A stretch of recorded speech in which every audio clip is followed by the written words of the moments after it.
জীৱনটো ইমান সহজ নহয়, কিয়নো জীৱনত চিধা চিধিকৈ একোৱেই নহয়। উদাহৰণ এটাৰে বুজাই দিব খুজিছোঁ, শুনক। কালি মই বাগিচালৈ গৈছিলোঁ। তাত এজোপা গছত ফল লাগি আছিল। ফলটো মোৰ চকুৱে দেখিলে, কিন্তু লোভ লাগিল মনত। মনটোৱেতো গছৰ ওপৰলৈ যাব নোৱাৰে। তেতিয়া মোৰ ভৰি দুখনে গছৰ ওপৰত বগাই গ'ল। এতিয়া সমস্যা হ'ল, ভৰিয়েতো ফলটো ছিঙিব নোৱাৰে, ছিঙিলোঁ হাতেৰে।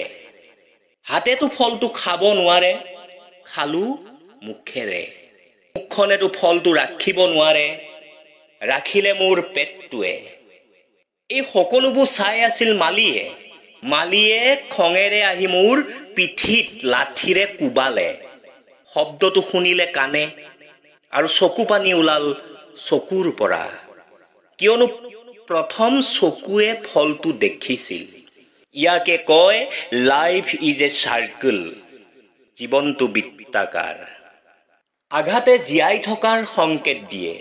সমস্যাই আপুনি যে শক্তিশালী সেইটো বুজায়, আৰু প্ৰাৰ্থনাই এনেকুৱা এটা সংকেত দিয়ে যে আমি সংসাৰত অকলশৰীয়া নহয়।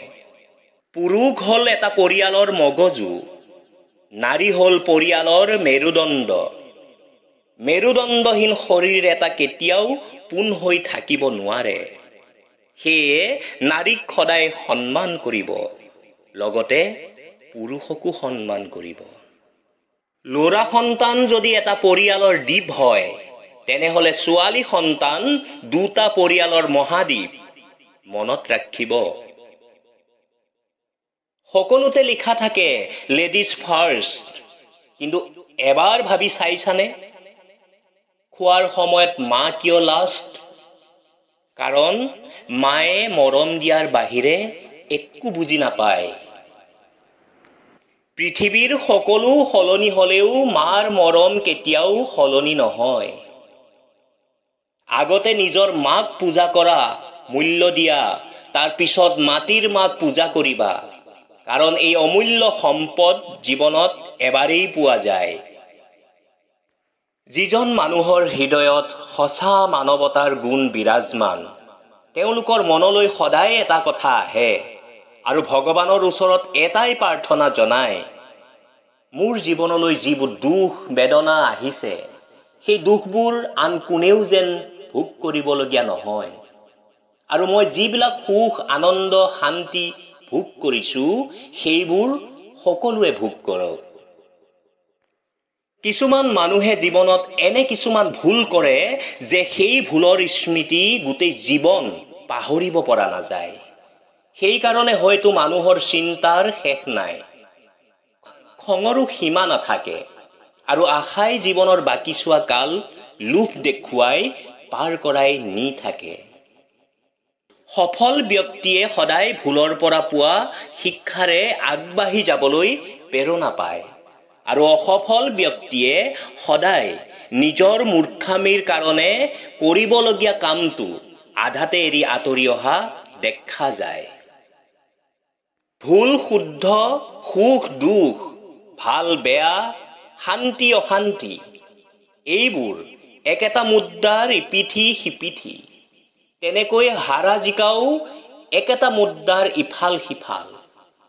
কাৰণ হাৰি হাৰি যিদিনা জিকিব, তাৰ আনন্দ আৰু ফূৰ্তিৰ মজাই সুকীয়া। নিজকে কেতিয়াও নিৰাশ হোৱাৰ অনুমতি নিদিব।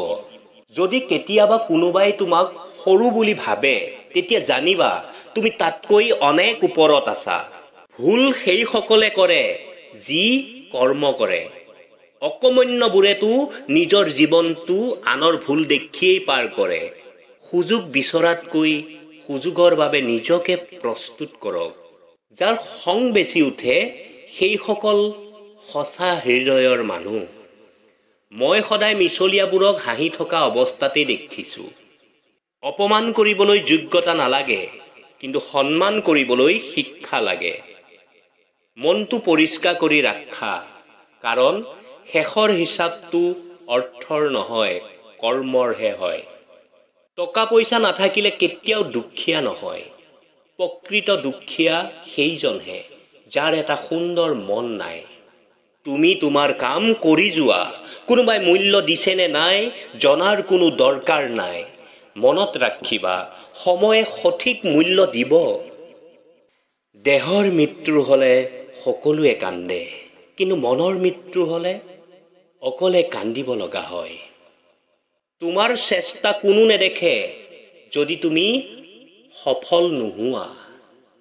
বেছি দুখ তেতিয়াই লাগে যেতিয়া আপোন মানুহবোৰে পৰিস্থিতি নুবুজি ভুল বুজে। আপোনাৰ জীৱনত বাৰে বাৰে কোনো নাহে, সেয়ে সেই মানুহবোৰৰ যত্ন লওক যিবোৰ আপোনাৰ লগত আছে।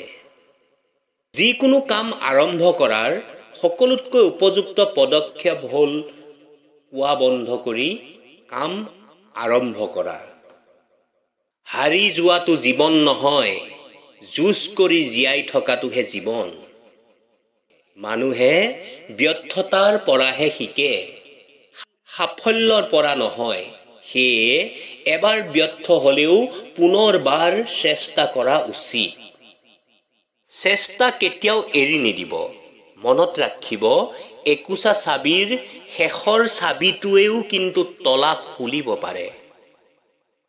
যাৰ নিজৰেই কোনো যোগ্যতা নাই, সেই আনক বেছি সমালোচনা কৰে। হাতৰ ৰেখাত মানুহৰ ভাগ্য নাথাকে, মানুহৰ ভাগ্য থাকে কৰ্মত। সুখে মানুহৰ অহংকাৰৰ পৰীক্ষা লয়, দুখে পৰীক্ষা লয় ধৈৰ্যৰ। আৰু দুয়োটা পৰীক্ষাত যিয়ে উত্তীৰ্ণ হ'ব পাৰে তেওঁ জীৱনটোৱেই সফল। কোনে কৈছে টকাই সকলো কিনিব পাৰি বুলি? দম আছে যদি ভাঙি যোৱা বিশ্বাসক কিনি দেখুৱাওক। কাৰোবাক পাই হেৰুৱাৰ বেদনা কি সেয়া ৰাধাক সোধা। সকলো পায়ো নোপোৱাৰ যন্ত্ৰণা কি ৰুক্মিণীক সোধা। এই পৃথিৱীত কোনো একেবাৰে সুখী নহয়। শ্ৰীকৃষ্ণৰ প্ৰেম আধৰুৱা হৈছিল, ৰামচন্দ্ৰৰ সংসাৰ ভাগি থান বান হৈছিল। যি পৃথিৱীত স্বয়ং ভগৱানকে সুখ নিদিলে, আমিবোৰতো তেনেই নগণ্য। জীৱনটো দুদিনীয়া, গতিকে জীয়াই থকা কেইদিন সকলোৱে লগত মিলি থাকিবলৈ যত্ন কৰক। ধৰ্মগ্ৰন্থ ৰামায়ণ আৰু মহাভাৰতে কয়, ৰাশিফলৰ ওপৰত বিশ্বাস নকৰিব, কাৰণ ৰাম আৰু ৰাৱণৰ একেই ৰাশি। ঠিক তেনেদৰে কংস আৰু কৃষ্ণৰো একেই ৰাশি। ৰাশি একেই, কিন্তু চৰিত্ৰ ভিন্ন। গতিকে সদায় নিজৰ চৰিত্ৰৰ ওপৰত বিশ্বাস ৰাখক। সৎ চৰিত্ৰৰ লোকৰ কোনোদিনেই পতন নহয়। 18টা সুন্দৰ চাইকলজিকেল ফেক্ট 1 নম্বৰত। চাইকলজি অনুসৰি যি ব্যক্তিয়ে সদায় আনৰ বিষয়ে ভাবে তেনে লোক সদায় অশান্তিত থাকে। 2 নম্বৰ, যি ঘৰত সকলো সদস্যই নিজকে মুখিয়াল বুলি ভাবে সেই ঘৰ ভাঙিবলৈ বেছি সময় নালাগে। 3 নম্বৰত, যি ব্যক্তিয়ে আপোনাৰ খং সহ্য কৰিও আপোনাক সংগ দিয়ে সেই ব্যক্তিতকৈ মৰম আপোনাক কোনেও নকৰে। 4 নম্বৰ, যি ব্যক্তিয়ে বহুতৰে লগত কথা পাতে তেনে ব্যক্তি বেছি দুখী হয়। 5 নম্বৰ, অকলে থকা বা অকলে কন্দা ব্যক্তিসকল সদায় শক্তিশালী হয়। 6 নম্বৰত, যিসকল মানুহৰ কাণ বাহিৰলৈ ওলোৱা এনে লোকে কেতিয়াও কাৰো লগ নেৰে আৰু যিটো কাম এবাৰ ধৰে সেইটো শেষ নোহোৱালৈকে নেৰে। 7 নম্বৰ, পৃথিৱীৰ 80% লোকেই নিজৰ অসফলতাৰ কাৰণ আনক দিয়ে। 8 নম্বৰ, চাইকলজি অনুসৰি কিছুমান মানুহে মেছেজত বহুত কথা পাতে, কিন্তু বাস্তৱত লগ পালে বহুত লাজকুৰীয়া দেখা যায়। 9 নম্বৰ, যি ল'ৰা ছোৱালীক প্ৰশংসা নকৰে তেনে ল'ৰা ছোৱালীয়ে নিজক পচন্দ কৰিবলৈও বাদ দিয়ে। এইবাৰ আহিছোঁ সুন্দৰ 9টা লাভ ফেকলৈ। 10 নম্বৰ, যিকোনো সম্পৰ্ক শেষ তেতিয়াই হয় যেতিয়া এজনে আনজনক কৰা মৰম আৰু যত্ন বুজা যেন অনুভৱ কৰে। 11, যাক প্ৰেম কৰোঁ তেওঁৰ লগত বহুত কথা পাতিব মন যায়, লাগে কথা থাকক বা নাথাকক। 12, নিজৰ সম্পৰ্কক আনৰ লগত তুলনা নকৰিব, কিয়নো সকলোৰে প্ৰেম কৰা ধৰণ বেলেগ বেলেগ হয়। 13 নম্বৰ, যেতিয়া কোনোবাই আপোনাৰ লগত ৰিলেশ্যনত থাকিব নিবিচাৰে আৰু আপুনি যদি ৰিলেশ্যনত থাকিবলৈ জোৰ কৰে তেতিয়াহ'লে জানিব সকলো সমস্যাৰ আৰম্ভণি তেতিয়াই পৰাই হৈছে। 14 নম্বৰ, যদি আপুনি কোনো বিশেষ ব্যক্তিৰ লগত কথা পাতে তেতিয়াহ'লে মুখৰ হাঁহি আপোনা আপুনি ওলাই আহে। 15, অচিনাকি ব্যক্তিৰ লগত চকু মিলালে আকৰ্ষণ আহে। 16 নম্বৰ, যাৰ ক্লাছমেটৰ লগত প্ৰেম হয় তাৰ এটেণ্ডেঞ্চ সদায় নম্বৰ 1 হয়। 17, যিয়ে এজনী ছোৱালীকহে প্ৰেম কৰে তেওঁ বিভিন্ন ধৰণেৰে তাইক মৰম কৰে। নম্বৰ 18, কাৰোবাক প্ৰথম চাৱনিতে প্ৰেমত পেলাবলৈ মাত্ৰ 4 মিনিট সময় লাগে। সংসাৰত দেউতাৰ গুৰুত্ব কিমান জানিব বিচাৰিছে নেকি? তেন্তে এটা কাম কৰক, হাতৰ বুঢ়া আঙুলিটো সহায় নোলোৱাকৈ ৰুটি এটা খোৱাৰ চেষ্টা কৰক, উত্তৰ পাই যাব। মানুহৰ জীৱনৰ কিছুমান সত্য কথা। 1, 40 বছৰৰ পিছত মানুহৰ শিক্ষাগত প্ৰশংসাৰ পত্ৰৰ কোনো মূল্য নাই। মূল্য আছে মাথো কৰ্ম দক্ষতাৰ। 2, 50 বছৰৰ পিছত সৌন্দৰ্যৰ কোনো দাম নাই। যিমানেই প্ৰসাধন নকৰক কিয় চকুৰ তলত কলা পৰিবই, গাল ভাঙিবই। 60 বছৰৰ পিছত অৱসৰ, তেতিয়া আৰু পুৰণা চকীখনৰ মূল্য নাই। গ্ৰুপ ABCD সকলোৱে এটাই পৰিচয়, প্ৰাক্তন কৰ্মী। 4, 70 বছৰৰ পিছত ডাঙৰ ঘৰ আৰু সৰু ঘৰৰ কোনো পাৰ্থক্য নাই, কাৰণ ল'ৰা ছোৱালী সকলো বাহিৰতে থাকিব, ঘৰত কেৱল বুঢ়া বুঢ়ী।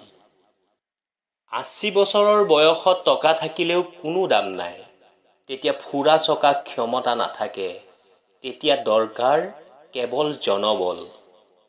6, 90 বছৰৰ পিছত বিচনাত পৰি থকা, তেতিয়া শুই থকা আৰু জাগি থকা মাজত কোনো পাৰ্থক্য নাই। জীৱনত কাকো অতিৰিক্ত সুযোগ নিদিব, দিলে দেখিব এই সুযোগে আপোনাৰ জীৱনলৈ দুৰ্যোগ নমাই আনিছে। আপোনাক ওপৰলৈ নিবলৈ হয়তো কোনেও সহায় নকৰিব, কিন্তু তললৈ নমাবলৈ সকলোৱে তৈয়াৰ হৈ থাকে। এটা কুকুৰক যদি 3 দিন খুৱায় সেই কুকুৰটোৱে আপোনাক 3 বছৰ মনত ৰাখিব, কিন্তু এজন মানুহক 3 বছৰ খুৱালেও তেওঁ ক্ষুদ্ৰ স্বাৰ্থৰ কাৰণে 3 দিনৰ পিছতেই পাহৰি যাব।